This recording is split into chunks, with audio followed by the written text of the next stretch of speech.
Welcome to Schooling Around. During the last two episodes, we've looked at the International Baccalaureate program in Oxford schools, starting with the elementary school, or PYP, then going on to the middle school years from 6th through 10th grade, or the MYP. Now, as though you haven't had enough initials, we will discover the DP, also known as the Diploma Program. We've said that during the first two programs, you were part of International Baccalaureate no matter what, because it was more of a teaching method than a curriculum program. Now things change. During the last 2 years of high school, if you choose to try for the IB diploma, you must make a big decision, one that has to do with classes, projects, and tests, one that requires a lot of work, but yields much global respect. We'll be right back as we start our journey towards the IB diploma.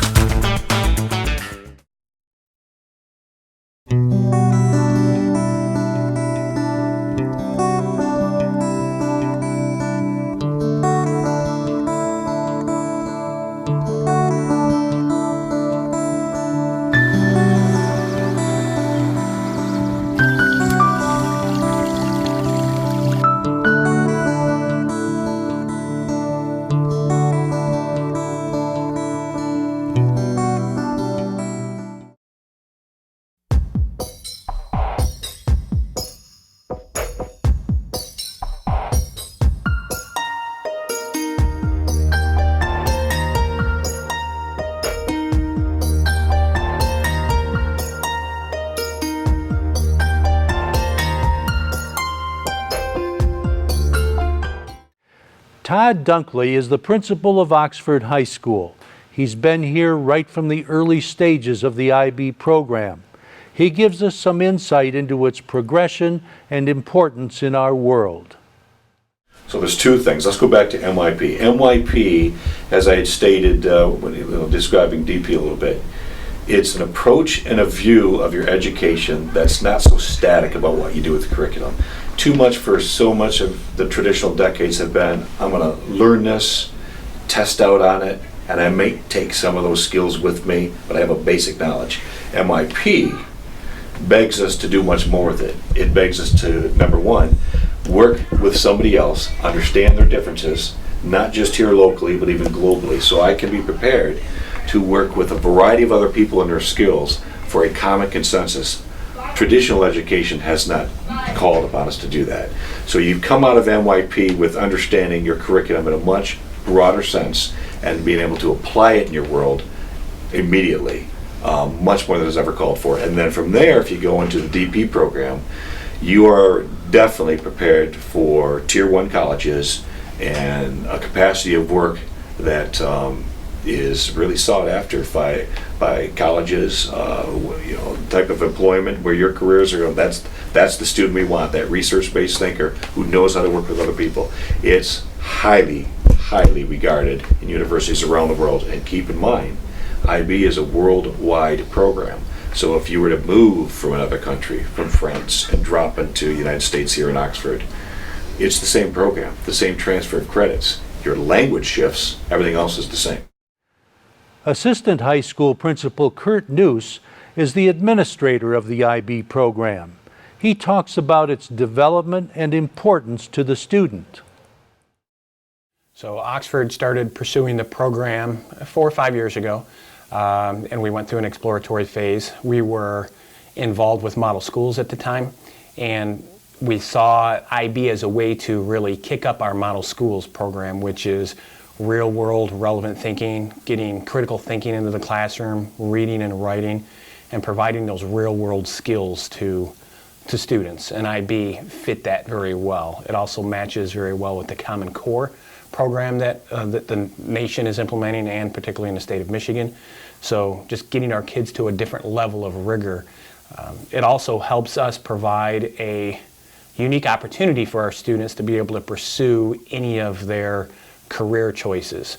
So I look at it as a way to providing an outstanding education for those students who want higher access to different levels of education now and in the future.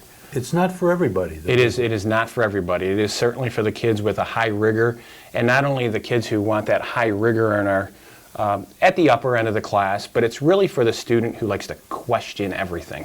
They like to question, they like to explore, they like to solve problems. So they want to figure out how things work and what makes people think. So it is for that. It is a different type of learner, not only one with a high rigor, but also the one they demand that thinking, that interaction, the interaction with the material, and not only just a rote memorization. Now, the kids who come out of this, they get a diploma from Oxford, but they also get a diploma for the IB program. Is that right? Yes, if they take all the 6 classes, they pass all of the tests with a certain score, they complete a creativity action service project, and complete a 4,000-word essay on a topic of their choosing, they have the potential to earn that IB diploma, which they could then take anywhere in the world. Jason Eldridge is the Diploma Program Coordinator for Oxford High School. He gets into more of its details. Yes, obviously, when you get to the 10th grade, it is a choice. You basically decide in the middle of your sophomore year if you want to pursue the diploma program. At that time, I sit down with the students and kind of help counsel them into, is this the right decision for you? What would it look like for you? Because we do have we can tailor the program to a student's interests, and I'll go into that a little bit more later.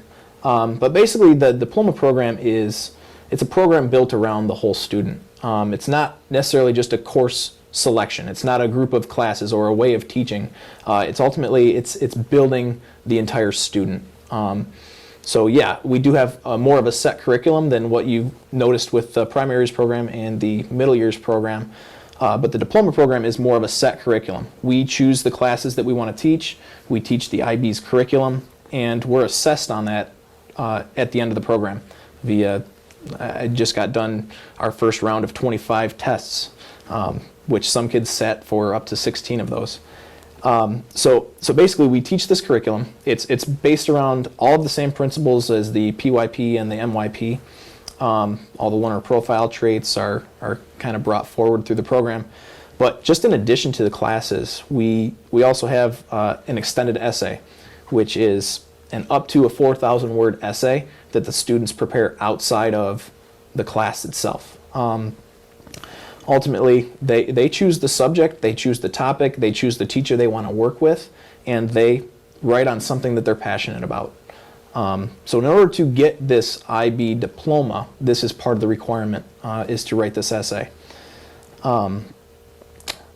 Additionally, we have the Creativity Action and Service portion of the IB program, which is ultimately creativity is, anything you do to encourage creativity, whether it's you being creative or exposing yourself to creative things. And these are all things you do outside of class as well.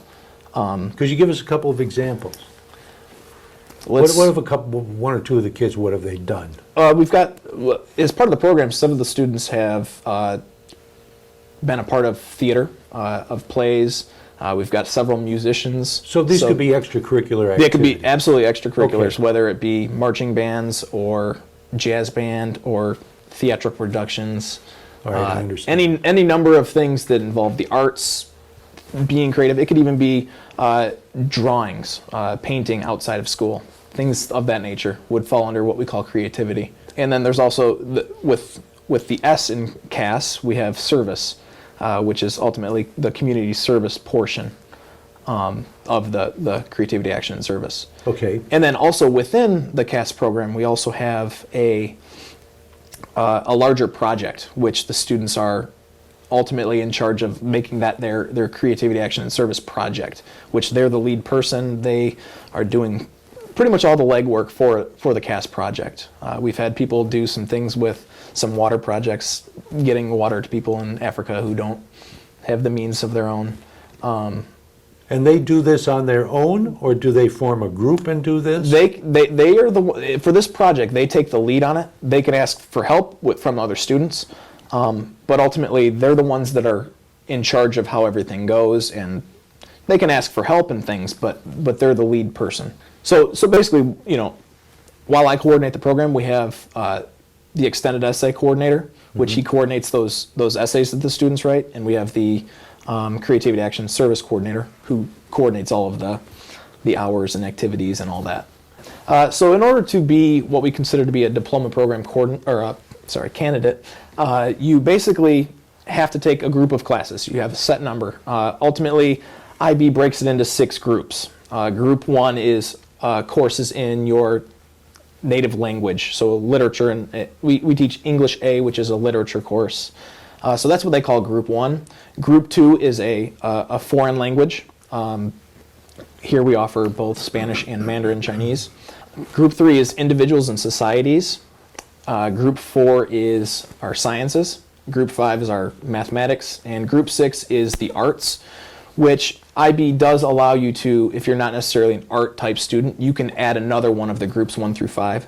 So a lot of our students will take physics or psychology in the place of an art class. Okay, so and IB does allow that.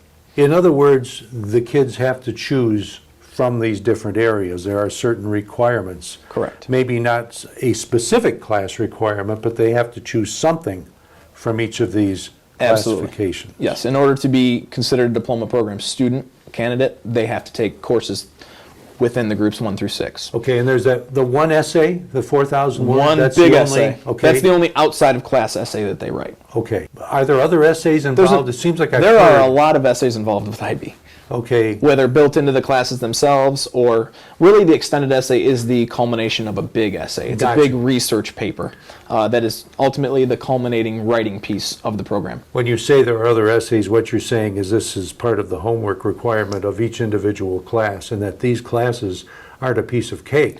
Absolutely. It's They're- definitely very reading and writing heavy. Okay. What would make someone choose to go into the DP program? I like to think that the students who want to join IB do it because they want to make themselves better. They want to stretch themselves and prepare themselves for college, for the rigors, like you said earlier. There's a lot of tests, there's a lot of essays. But on top of everything, they're stretching themselves to a limit and really learning how to balance their time and prioritize and get through something that's difficult with kind of the structure, it's still a high school. We're still taking high school classes. We still have that support that a normal high school gives. So it kind of gives them almost a trial run of college, of the difficulties of college, and in more of a structured environment. What about the grading system for DP? It's more than just local. Stay tuned.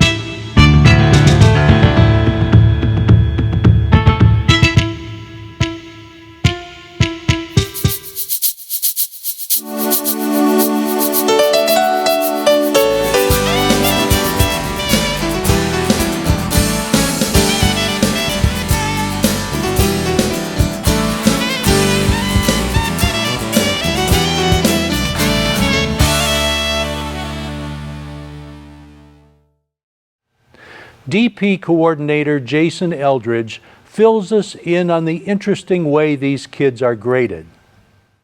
Your entire grade is not based only on how well you can perform on a test in May. Between 20 and 50% of your grade for an NEIB class is what we call an internal assessment, which is ultimately it's an assessment that's done within the classroom and it's graded by the teacher. And ultimately what happens with that, whether it be a paper or in science classes, it's a lab component, and then with foreign language and native tongue language, those are oral commentaries basically, where they sit in front of a microphone and have an interview ultimately. So it isn't all test grade. It's not all test grade. So like I said, between 20 and 50% of your final grade is based on these things that you do within the classroom.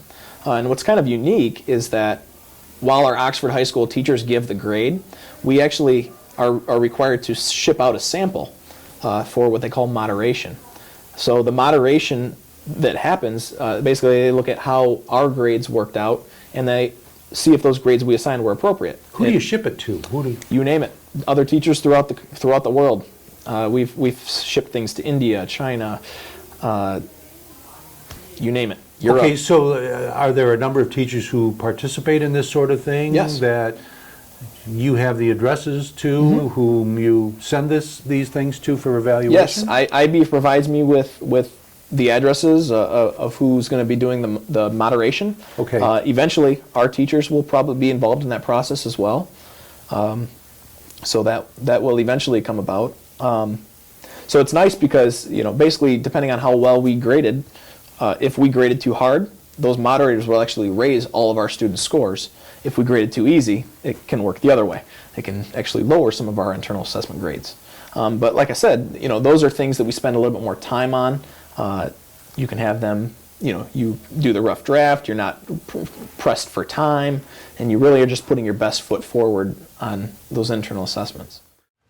Creativity action in service is one of the principal parts of DP. Oxford High School teacher Katie Getz coordinates this. She tells us more. Okay, the purpose, first of all, of the Creativity Action and Service is to allow students to learn outside of the classroom. The diploma program feels that it's very important that you're not only learning inside the classroom, but you're learning from your experiences outside. The kids get to pretty much choose any activities that they want.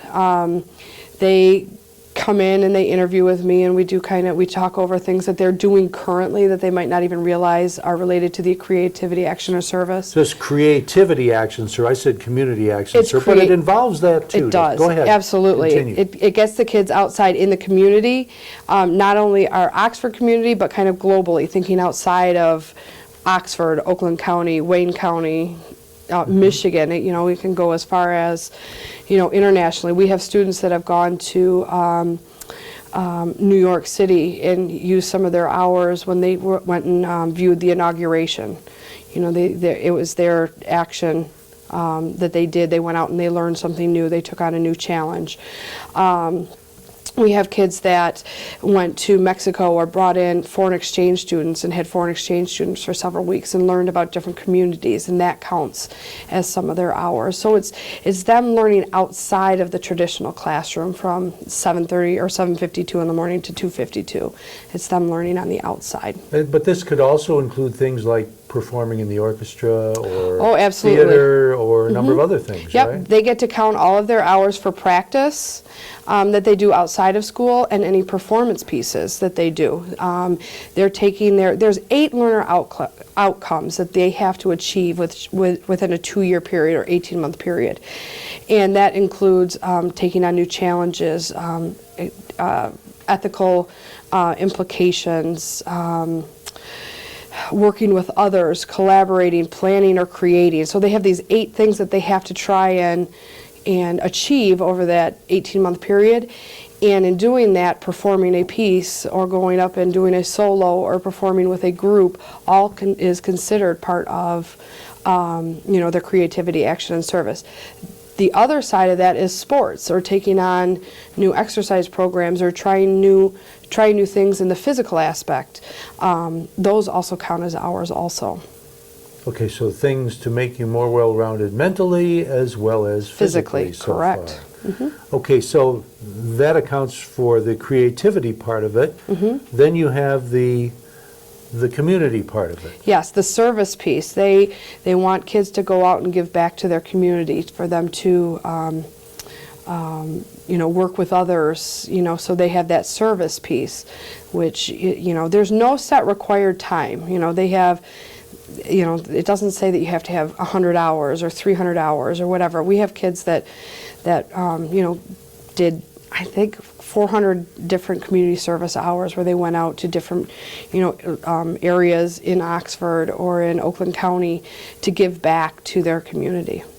But in either case, whether it be the creativity or the community part, do they come to you at the beginning of the DP program and say, give you a proposal, here's what I'm thinking of doing? They do for one part of it. There is a big project that they have to complete, where they have to reach 2 of the categories in one project, either creativity and action, action and service, or creativity and service, where they develop a whole program themselves, or develop a whole project to take on themselves. That they have to get approved through me. All the other hours that they do is just on their own, and we use an online management system called ManageBack, where they log all their hours and reflect on everything that they've done, and I will either approve or not approve the hours based on what their outcomes, what they wanted their outcomes to be. So they have to come up with something on their own. Absolutely, absolutely. Okay, explain more about that. The CAST project should take about half of your hours. So let's say you've put in, 300 hours. Half of that time should be spent just working on this big project that they've done. So they come in and they interview with me. We talk about what they kind of want to look at as a big, huge project, what they want to spend the majority of their focus on. We have kids right now that are making teddy bears for a pediatric unit at one of the local hospitals. We've had a couple kids come in and say they want to develop a program for the elementary kids. So we had a student go into, I believe it was Clear Lake Elementary School, and started a club, a parkour club. We've had students that did a mission trip in the summer, and they went in and learned about what needs and so forth that this community needed, and came back and did a book drive, and we had one do a toiletry drive, and then raised all the funds to go back and deliver all the the toiletries back to the communities that were needed. We had a student raise money for a well system in Kenya. So, these kids come up with these projects on their own and sit there and just talk about what interests them, what they like to do. And then we kind of just start mapping out different ideas about what they could do, and they research, different projects that they'd like to do. Can they form a team?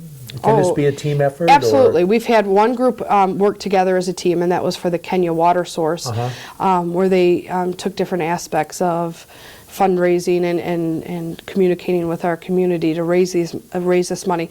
Most of the kids work alone, but then get other people to help them out with their little tasks. Right. So like the girl that's doing the teddy bears for the pediatric units, she's running the whole entire project, but her whole class has sat down and worked with her to help make these teddy bears and put them together, and then they're all going to go as a group.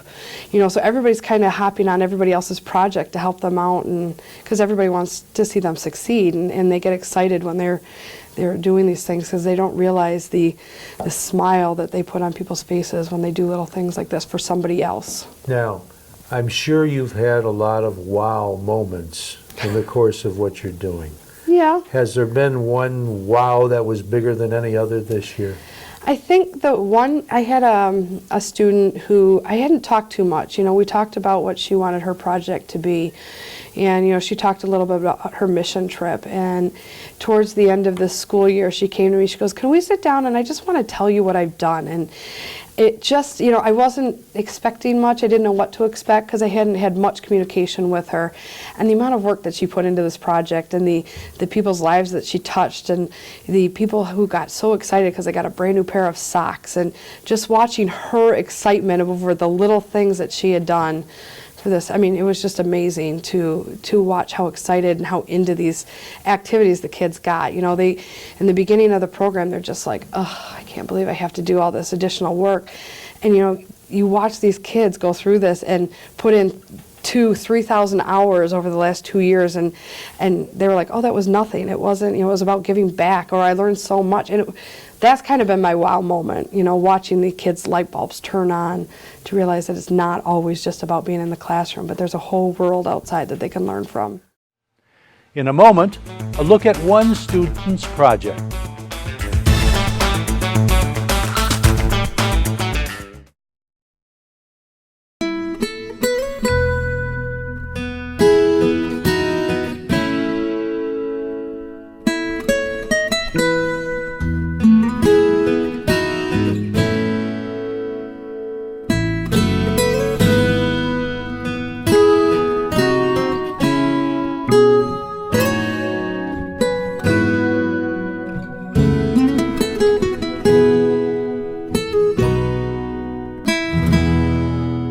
Jenna Deronio is one of our DP seniors whose project had to do with our special ed program. She explains. A few summers ago, I actually had the opportunity to babysit a little boy who has autism, and that's kind of where my inspiration came from. Him and his family, I really connected with them, and I wanted to figure out what I could do. And so Ms. Getz got me in contact with Mr. LaValle, who has a friend who's the president of the Autism Alliance of Michigan, and I started making connections with Autism Alliance of Michigan corner pieces, and I was contacting people from Autism Speaks, and that's actually how I got these bracelets. And so I knew I was going to sell the bracelets to raise money, and I wasn't sure what the money was going to go for. At first I thought I might just take all the money and do a large donation to a different charity like Corner Pieces or Autism Speaks, and then I thought, no, I wanted to do something that was more meaningful here in the community. And that's where I started to get the idea for the Nabbies after doing a lot of research and talking with Mr. LaValle for hours. And I did research on them, and I found out how helpful they are for students with autism, helping them learn and improve their communication skills. And so I thought, this is it. This is what we're going to do. Jenna raised enough money selling bracelets to purchase 5 Nabbies for our autistic students. These are iPad-like devices used to help in their learning process. The extended essay is one of the main requirements of DP. Brian Edwards is in charge of that, and he tells us more. It's a topic of the student's choosing, and IB has a prescribed list of subject areas. So if you want to do one in biology, you can do one in biology. If you want to do one in a specific, history or literature or language studies, or the list is a pretty extensive one. The student picks the subject, and then there's a subject guide that explains to them, if you want to do a research paper in biology, here are the aims and objectives, here are the do's and don'ts, and these are the rules that you can obviously not break, but it lays out the goals for them for each subject area. At what point in the DP program do they select the topic, and then when do they have to have it done? They have to have it submitted before May of their senior year, but with the most of these big projects have to be done by May of their senior year, but with the extended essay, we've got to mail those out March 15th, and they call it the extended essay because it's a pretty lengthy one, and it's also externally graded. So we could be sending a history essay to Rio de Janeiro, we could be sending all of our bio. It's graded by somebody in the IB program. Another IB instructor. Yeah. There you have it, the 3 stages of International Baccalaureate. As with anything new, you would expect some public pushback to all this at first. I asked Todd Dunkley about this. It was a combination of a couple things. We know what we know traditionally that we're comfortable with, and we just wanted to make sure that whatever was given to our children wasn't going to lack something that we thought was quality. Mm-hmm. Also, we were doing a few things at the same time, and so a lot of change is uncomfortable for anybody. But if it's so new and you've not experienced it, you need time to trust it. Well, I think once folks realized their students were coming home early on in life and touting what they were learning in an excited way, and yet it was the same curriculum, I think the comfort was established within that first year, and everybody said, okay, they're not radically changing the educational system we believe in. They're actually doing that plus more. All about skills to live, learn, and work in a rapidly globalizing world, and maybe, just maybe, putting a little more civil in civilization. Thanks to Ryan Myers on the camera, Kyle Snage at the controls, the Oxford Schools for sharing, and you for watching. This is Oxford Community Television, keeping it local.